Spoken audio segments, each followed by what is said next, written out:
All right, we're back again. Commander's Corner. Second try at it.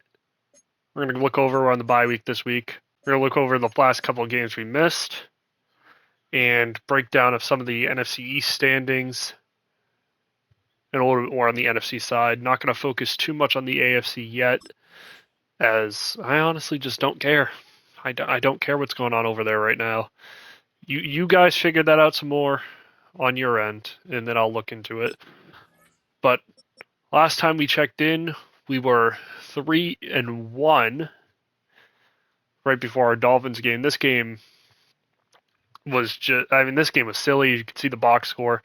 Went down 14 really quickly. Had I believe, an interception in the first quarter in the red zone. Terrible mistake. Was able to storm back a little bit. It was a gross 20, not 20, 21 point second quarter we gave up, but that makes it 35-23 at halftime. He kicked a field goal before half. I kicked one as halftime was coming along. Third quarter finally cooled off a bit, and then that fourth quarter, I think I kicked 4 onside kicks. Always got close, could never get all the way back. He had 500 yards, I had 500 yards. I actually outgained him in the yardage total offensively, had more first downs. Story of this game really was just I could not stop Devon Achane. 6 turnovers. Another one of those games where I had way too many turnovers. Third down, fourth down, I did all right at. Red zone percentage, another spot where the game was decided. He didn't give up much red zone touchdowns. Credit to him. It's not easy to do. Obviously, time of possession stat I've been really good in so far this season, which is nice. He did have his starting quarterback, his rookie here. He was looking real good all season long. He is out for the season. So if there's anything to walk away with, we can at least say we might have derailed the Dolphins season after they killed our defensive stats. 76%. Again, he didn't really passing touchdowns, obviously, but he didn't pass it much. He didn't need to pass it. I know it looks like 6 touchdowns. He scored a lot in the air, but most of it was Devon Achane, bunch of long runs. Jalen Waddle had a couple long runs, 66-yard touchdown out of the Wildcat. On my end, Chad Price fumbled it, which that felt like the turnover that ended the game. It was close. It was a 2-score game. I was driving downfield, and best player on my team, you could argue, just drops the ball, but I turned the ball over too much anyway. So does that really matter? Probably not. Woods, we couldn't stop Woods at all. That's something. He was the worst starter on his team, and we gave up corner routes to him. Something that I usually don't do, but my user couldn't keep up with the 6'7", 250-pound tight end with ridiculous speed. McLaurin had a great game. McCaffrey, another one of those deep touchdowns down the center of the field. Sanat keeps doing his thing. Lane had a 37-yard touchdown. Just completely mossed a defender, which was nice. Achane, another big play. Just big plays all around. Waddle, obviously. 2 40-yard catches, basically. One was 47 yards, the other one was 30-something. Sack-wise, again, fine with giving up 1 sack a game. That's not awful. Interceptions-wise, Fitzpatrick, obviously player of the week that week. Marshall, Drake Jackson got one. One of these 2 picks by me was a user pick. Not sure which one. Not sure. We did recover a fumble. It was our rookie linebacker. I believe he was our first-round pick. That was brought back for a touchdown. I don't think I reviewed this game, but anyway, if I did review this game, you got a second review of it. If not, well, there's that review. Next game, this was a good one. He didn't have too much success offensively. It was kind of just controlling the game as much as possible. Don't make a mistake. And just kind of have the ball last. which is exactly what we ended up doing. Only gave up 187 yards offensively. Yeah, it was just a struggle for the Cowboys. He's 3-3 this season. He's obviously a good user. He held me to under 400 yards. One of the few people who have done that this year. He's that's my lowest yardage, 344. So again, obviously he did something right. Only losing by 5 in a low-scoring game for us anyway. I know that's not low scoring for a lot of the better users. 3 touchdowns in the red zone. Time of possession. It was a little more equal than what I'd like, but again, winning that time of possession battle is always good. Threw a pick. He only had 112 yards passing with Dak. Daniels, another efficient day. I'm going to throw some picks here and there. Obviously, I've thrown more than I'd like to, but it's just how the offense runs. A pick isn't going to kill me. I have a high-scoring offense. Price, not a great day. Honestly, the run game in general for me, not a great day. Another fumble. 12-yard was his longest run. Need to get that going. Jaden Daniels couldn't get anything going on the ground either. I don't know if I gave a carry to anyone else. I don't believe. Yeah, Brian Robinson. Another guy just couldn't get anything going on the goal line. Receiving wise, this was kind of Terry's day. Got a touchdown. Chad Price game-winning touchdown at the end on the red zone. Just a short little dump off. That's kind of how we beat them, just dumping the ball off. I believe all these touchdowns were just dump off passes that got taken for 6. Calcaterra had to come in because where did he? Sanok got hurt. He had one catch, and then you know how it is in Madden. You get any kind of scenario, your player's going to go down with an injury, which is exactly what happened. But Calcaterra came in, had a touchdown. That's what I've been saying all season. I don't think I need to resign Sanat. I can get the same exact production out of a 70 overall bum that I picked up that no one wanted. Sack-wise, didn't give up a single sack from the offensive line anyway. Quan Martin continues to lead our team in tackles. 2 sacks. Fertillo had 1 sack late in the game. It was his final drive, forced him into deep into his side of the 50 or his side of the 20. I believe it was a 10-yard sack that he had with a minute left. Completely derailed the Dallas offensive drive when we went up 5. So Portillo, one of those player of the games, definitely goes to him. Kicking wise, Moody just makes the extra points. We gave up a lot of field goals, which credit to the defense there because we have struggled defensively most of the season. So to stop a Cowboys offense with a lot of good players and a user who clearly is winning a good amount of games, it's nice to see the defense finally step up and do something, especially in a divisional matchup. Punt-wise, not bad. Nothing really notable in the return game. Actually, there is something notable in the return game. Turpin had a big 34-yard return. Obviously, you see Lopez had a 45-yard one. But 1 punt return touchdown. He killed our special teams. It just everything special teams was not going our way. There was 1 punt that felt like it went nowhere. It obviously went further than I thought it did. But net yardage return, not good. So we'll see if we can fix that. Good stats overall, though. Again, you can't complain. 4-2 on the season heading into the bye week.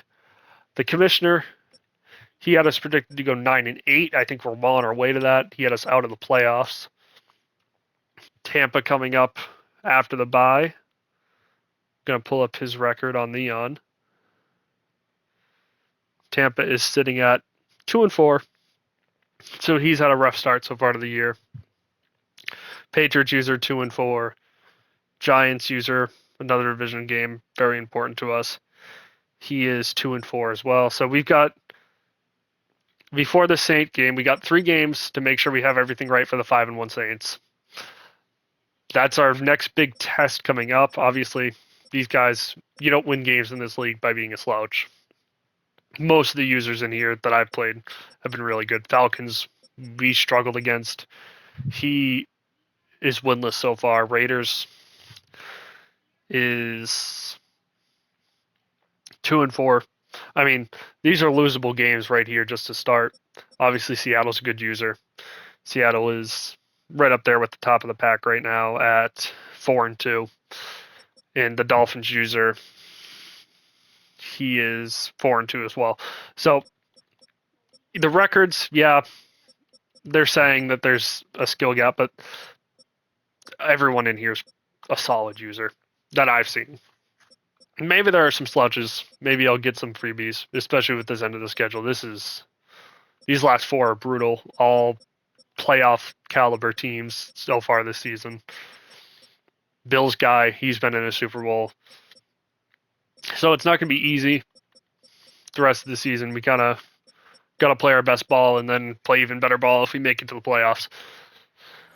In our division so far, I like this screen because it just shows my NFC side.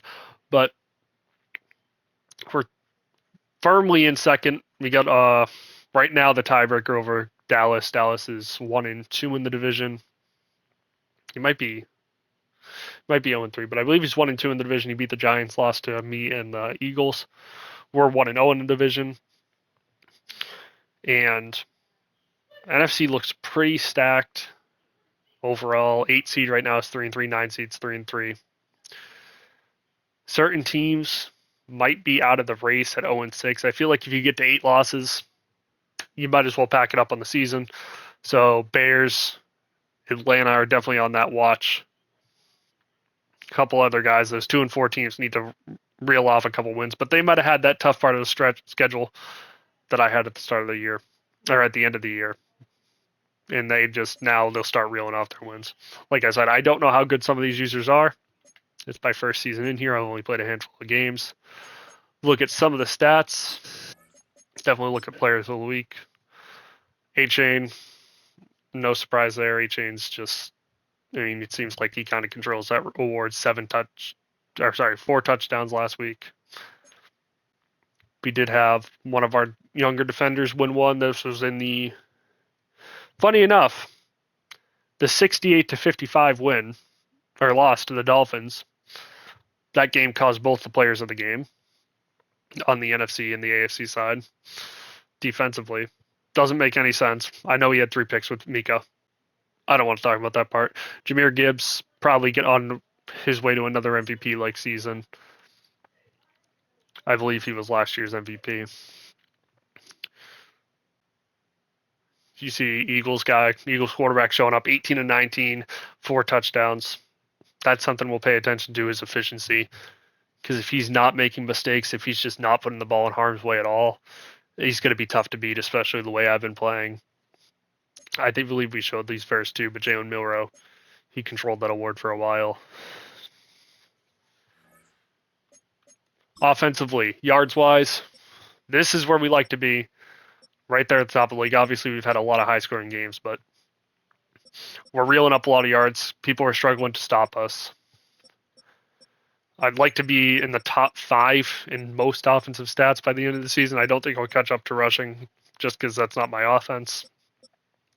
Points per game wise, 34 is pretty overall good. Not exactly perfect. We'd like to be right at that 37 range where the Eagles are. First downs, I think that's an interesting stat. We're right up there at the top of first downs. But if you know, obviously we saw the Eagles are really low down here at 90, but their efficiency rate offensively, leading the league in scoring but not getting first down. So they're chunk plays that he's getting or defensive turnovers. We'll see that, I guess, in a second if he's getting a lot of defensive touchdowns. Yardage, well, I'm sure we'll be right at the bottom. I don't even know why I'm going to look at that.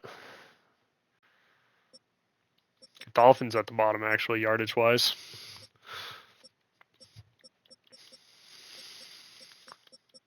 All right, kind of the middle of the pack, right around there, 2,000 yards. Not terrible.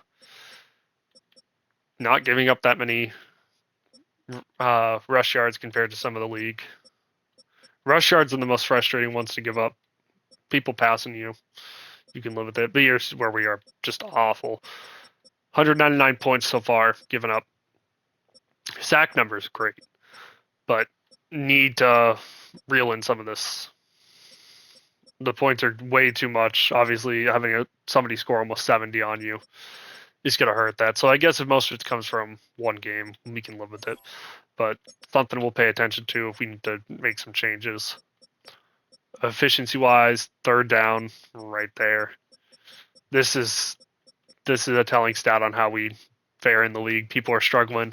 Third down, fourth down. When we really need to have it, don't look at 2-point conversions. But when we really need to have it, teams are struggling against us. So we're calling the right plays. 6 for 6 on fourth down is incredible. Surprised how much fourth down we've seen. 4 of 13 from the Bears. Seahawks, 5 of 11. Surprised he's under 50% with how efficient he's been at both sides, third down and fourth down. But we're doing a good job. I'd love to see, where are the Eagles in this? Shout out to the Giants also being 6 for 6. Third down's not doing so hot so far, but if he's 6 for 6 on fourth down, 5 for 6 on 2-point conversion, I'm sure he'll figure that out.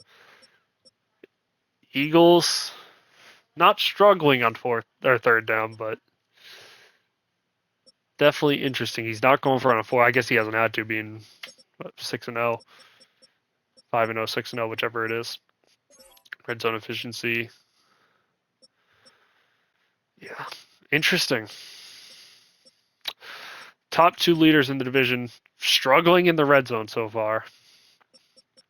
Defensively, we're doing really good.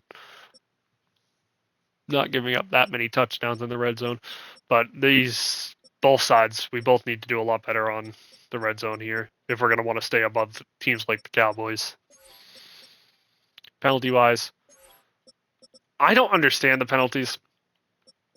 I don't know how teams. Let's see who's leading. Yeah, I don't get how you can have 24 penalties, honestly. A lot of guys only have 2, which I don't know what you can do slider-wise. I don't think you can do anything really slider-wise.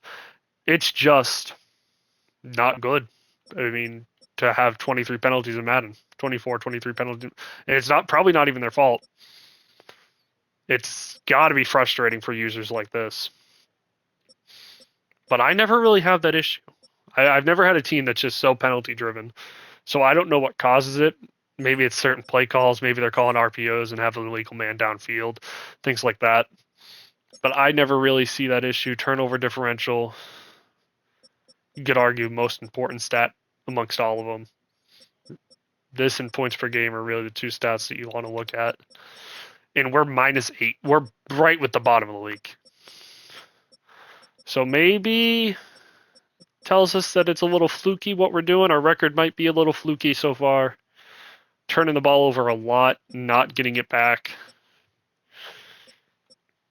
All these other guys, Seahawks 4-2, Niners are 5-1. Ravens are 4-2. Eagles are 6-0. Broncos 3-3. So yeah. Anyway, and we're right around the teams that are Cardinals, which is a 3-3 team. Giants are a 2-4 team. Falcons 0-6.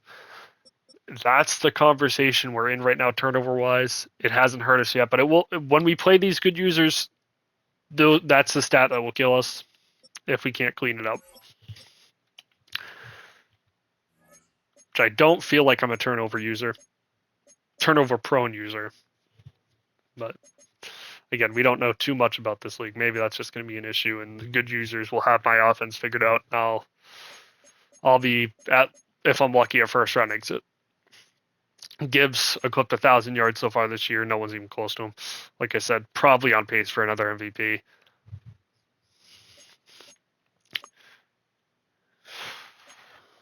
AFC wise, I guess we'll look at the AFC since I haven't burned too much time.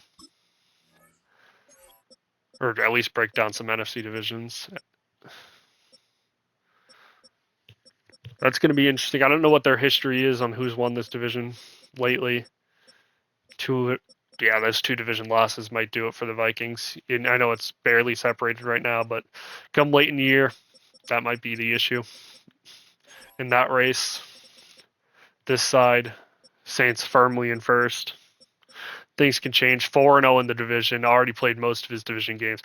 That feels like, I mean, if he gets to 9 wins and we're halfway through the year, a little bit over halfway through the year, this might be locked up in a couple weeks. Obviously, NFC East, we have no idea what's going on. 1-1, 1-0, 1-0. We barely played each other. We'll see who ends up on top at the end, but this might take till the final 2-3 weeks to figure out who's even going to win it, because we got 3 guys in a legit race. I know the Eagles are the heavy favorite to come out of this division, maybe out of the NFC. And NFC West, I mean, 3-3 at the bottom, 5-1 at the top, the most balanced division in the NFC. 2-0 in the division. These division wins, it's going to be in divisions that are close, like this one, my own, that should be what decides it. AFC North, this is a good, fun race. Top 3 teams. Even being 0-5, you're not out of it. Got to start bringing up some wins, but unless he's got a couple division losses, 0-3 in the division might do that for him. But 2-0, 2-0, 0-1. So this is just anyone can come out of here out of the top 3. Maybe the Bengals pull some magic together, but already dropping 3 division games, it's hard to win that tiebreaker back. 5-1, 3-3. Colts winning it with both 2-1 division, so I'm sure they've played each other somewhere in those 3. But that's a close race. Obviously, health might decide that. You know, Dolphins obviously lose their quarterback, which I think we looked at their roster last time, knowing they were coming up, and we saw they have 3 quarterbacks that they could use. Now it's down to 2. I know he isn't using Tua, but I stand on maybe he should. 5-1 for the Bills, 4-2 for the Dolphins, and 2-0, 1-1, 1-1. Obviously, it's more like halfway through the season. There's not going to be too much detail on who's going to win what, especially when there's so many close divisions. The only division that's really being run away with right now is the weirdest division in real life in the NFC South.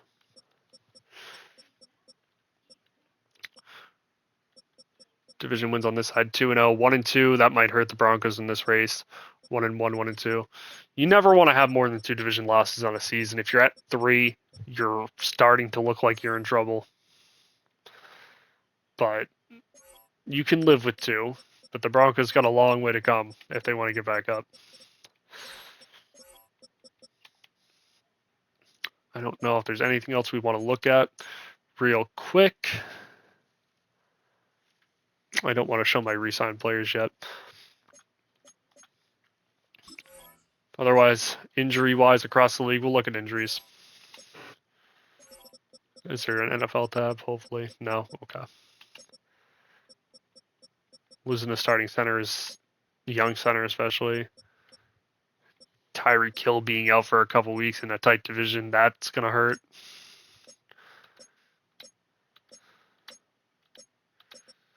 Dolphins, obviously, they're just down their rookie quarterback.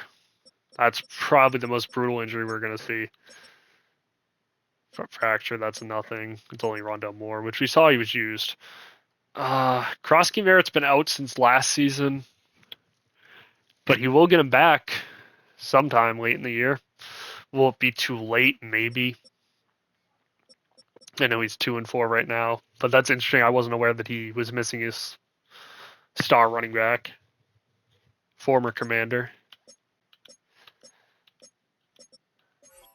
Craig Woodson, I can't imagine he's using much of Craig Woodson anyway. Jackson, he's on IR, 4 to 8 weeks, so he should be able to return from IR if he pays attention. That's something I guess we can watch if the Rams user will pay attention to his IR.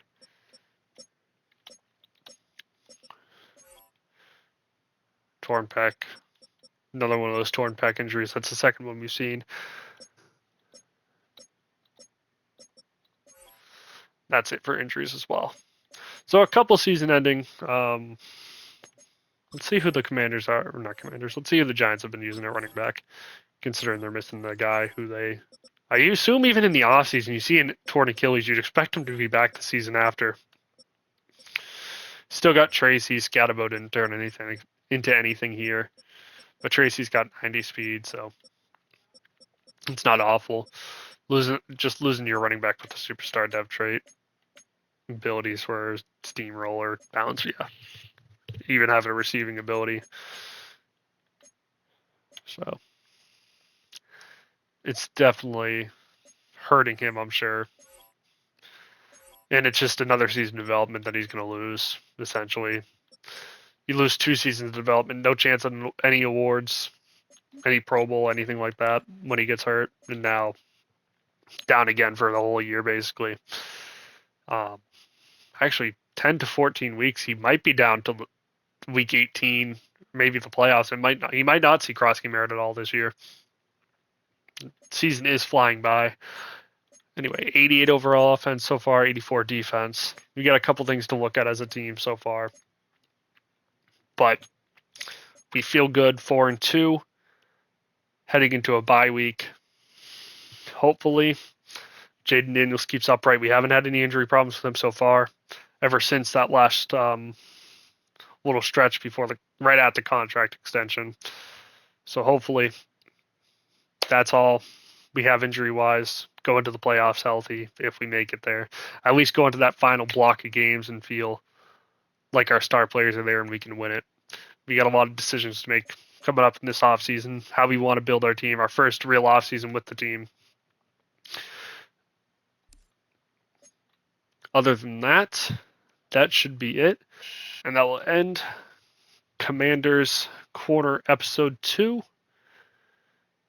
And we'll be back in a couple weeks, hopefully, for Episode 3.